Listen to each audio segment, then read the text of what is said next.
Volume molar parsial adalah kontribusi pada volume dari satu komponen dalam sampel terhadap volume total.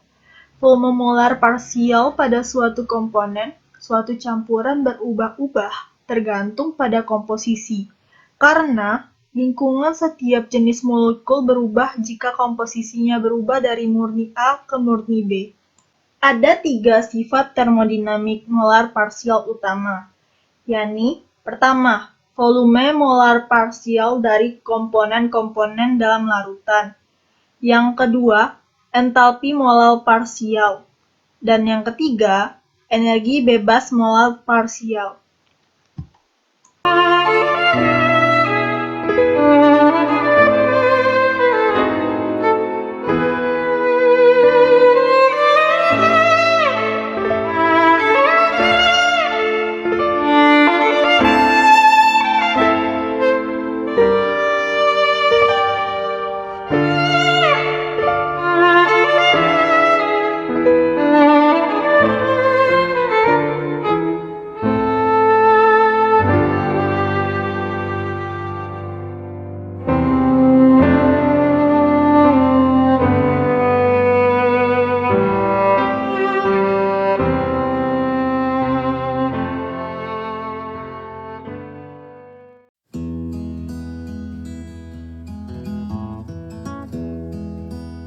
In the partial molar volume lab, you'll be working with pycnometers and sodium chloride solutions.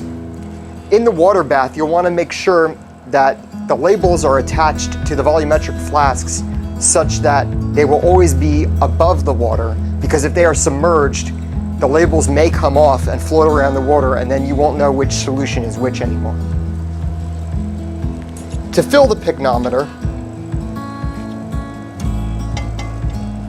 simply take out the flask with the solution that you want, pour that solution into a clean beaker. When filling the pycnometer, carefully pour the solution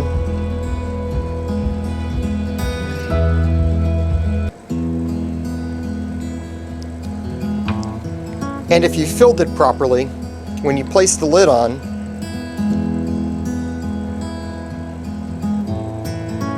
you will see the solution come up above the capillary.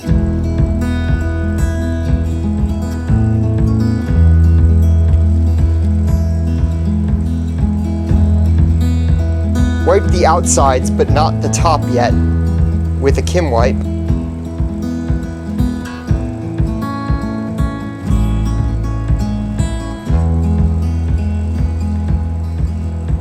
And carefully place the pycnometer into the basket.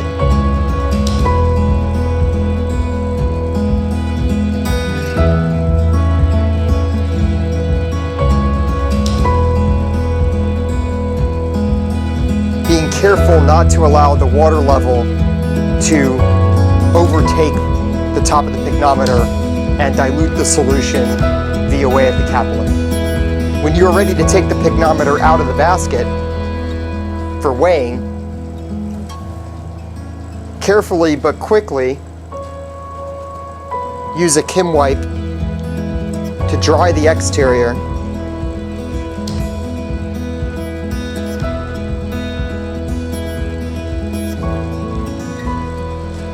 and gently dab the top of the capillary itself, and then proceed to weigh the solution in the balance.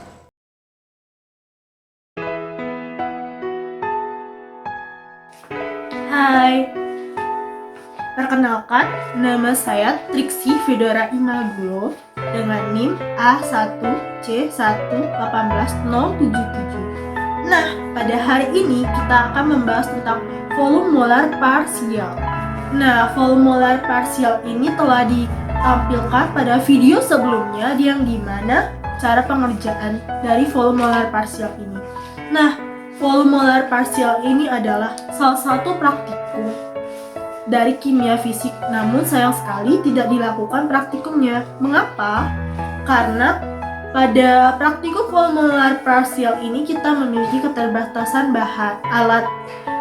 seperti termostat. Termostat ini di sini berfungsi untuk membuat suhu dalam suatu larutan dan konstan. Nah, oke, langsung saja saya akan menjelaskan dari prosedur yang dilakukan di video sebelumnya. Yaitu sama saja dengan seperti yang ada pada penuntun. Nah, yang dimana kita harus membuat 5 macam konsentrasi dari natrium klorida. Nah, natrium klorida ini dibuat 5 yang berbeda-beda.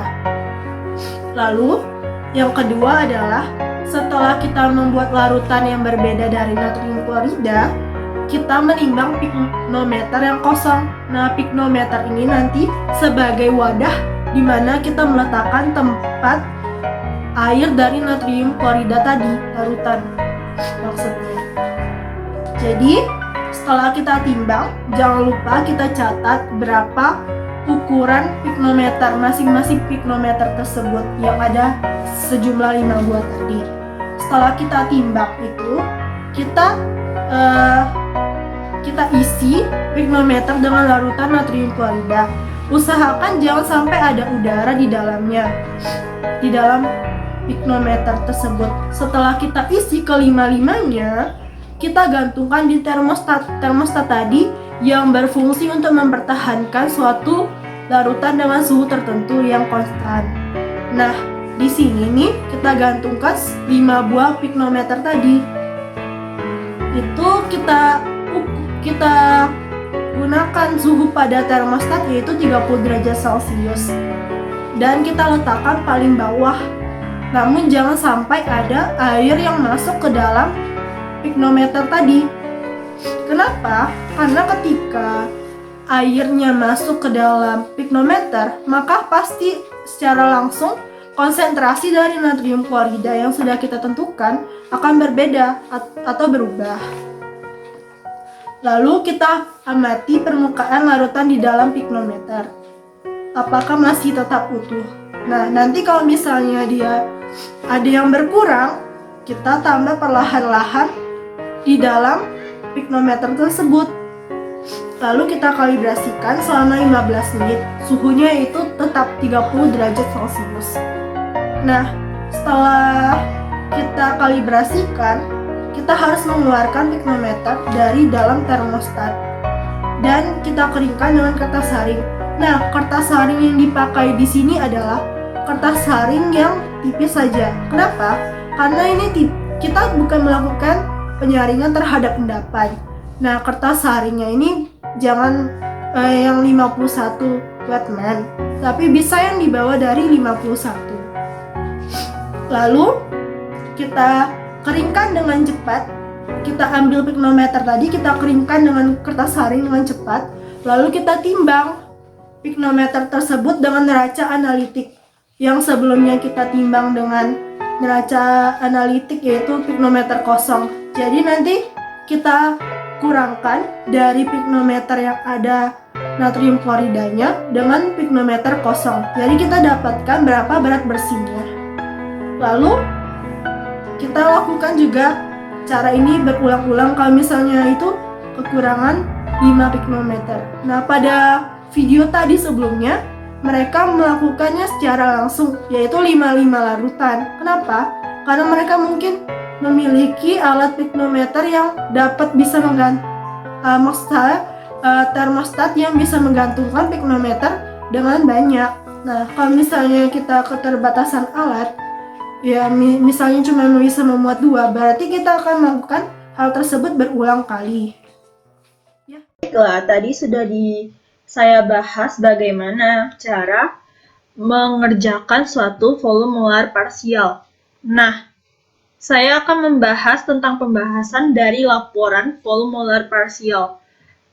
Saya mengambil laporan dari laporan orang lain yang dimana dia di sini mengerjakan larutan natrium klorida sebanyak 4 konsentrasi yang berbeda, yaitu yang pertama 0,1875 molar, dan yang kedua 0,375 molar, yang ketiga 0,75 molar, dan yang keempat 1,5 molar. Nah, setelah kita memperoleh sebuah data yang kita sajikan dalam tabel tadi, kita melakukan perhitungan, yaitu volume molar pelarut dengan volume molar zat terlarut.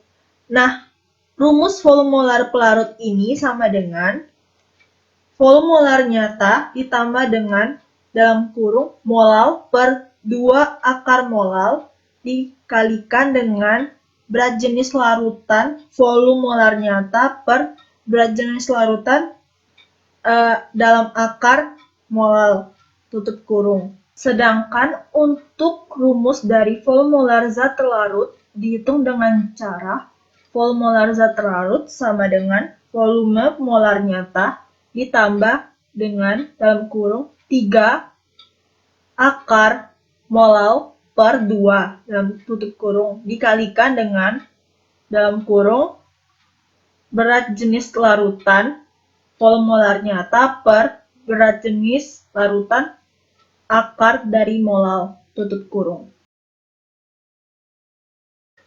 Setelah dilakukan perhitungan, maka didapatkan volume molar pelarut dari urutan konsentrasi terendah sampai ke tinggi adalah yang pertama, min 164,9 dan yang kedua 113,4, yang ketiga 244,9 dan yang keempat 317,9 ml per mol.